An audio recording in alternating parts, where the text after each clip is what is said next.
In Munford, Alabama, over the past few weeks, one case has been requested far more than any other, and that's the case of Landon Durham. What you're about to watch is the original version I recorded way back in 2023. At that time, this case was still unfolding. At the end of the video, I'll bring you back up to date on everything that's happened since then. Let's go back to where it all began. 3 teenage boys, a loving mother, and a small community shaken. What in the hell happened? Find out right now on the very first Murder in Your Backyard, case by request. We start our story here. Out in the center of basically nowhere sits County Road 71.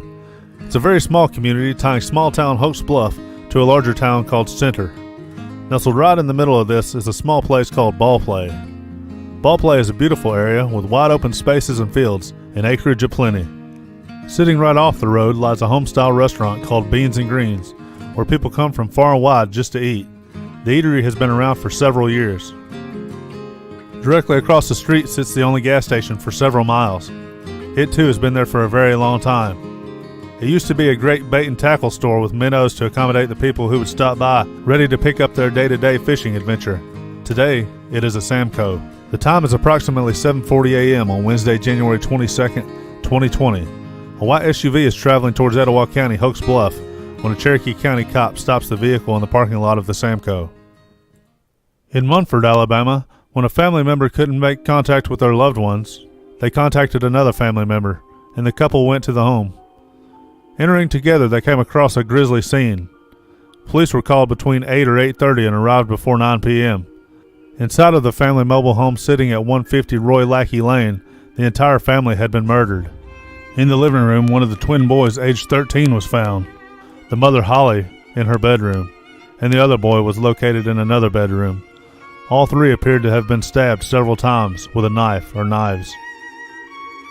There were also spray-painted symbols inside of the home.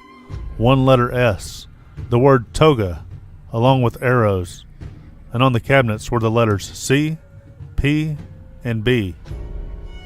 The boy driving the van in Ballplay is 16-year-old Landon Durham from Munford. The day before, it is possible that the boy may have visited the Oxford Mall in Calhoun County, but what is for sure is that he did attend Munford High School on the day of January 21st. Law enforcement agencies have been notified of a statewide lookout for the boy, noting that he may be armed with knives or even a sword. It is found that the boy killed his mother and his twin brothers around 3 a.m. on Tuesday, January 21st, before going back to bed and then going to school. The teen faces 3 capital murder charges and is locked up in Talladega County Metro Jail. Durham was seeking youthful offender status but was denied. He entered pleas of not guilty and not guilty by reason of mental defect. After waiving his rights, Durham admitted to killing his mother and his twin brothers, stabbing all 3 with knives. He said that the S he spray-painted inside the home was just a symbol that he liked, while the letters C, P, and B on the cabinets symbolized cups, plates, and bowls. The arrows indicated where the bodies were, and the word toga referred to Himiko Toga, a villain in the anime series My Hero Academia, who often attacks with knives. On April 18, 2022, a makeshift weapon was found within the cell of Durham. A maintenance crew and corrections officers were making some repairs when the discovery was made. On April 19th, Durham was charged with promoting prison contraband in the first degree. Currently, the capital cases are on hold, awaiting psychiatric evaluation. Part 1 has been completed, which determines that Durham is competent to stand trial and participate in his own defense. The next phase of the process, which is meant to determine Durham's state of mind during the time of the killings, has not been completed. Thank you so much for the request. I hope you got all the answers that you were looking for. And join me next time on Murder in Your Backyard. When I first covered this case back in 2023, Landon was still awaiting trial. And since then, the criminal case has reached its conclusion.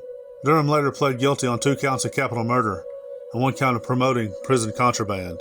Because he was only 16 years old when he committed the murders, he was never eligible for the death penalty. Today, Landon is incarcerated at Holman Correctional Facility. But this story was never really about Landon Durham.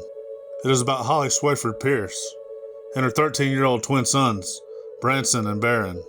The criminal case may finally be over, but for the people who love them, that loss never ends.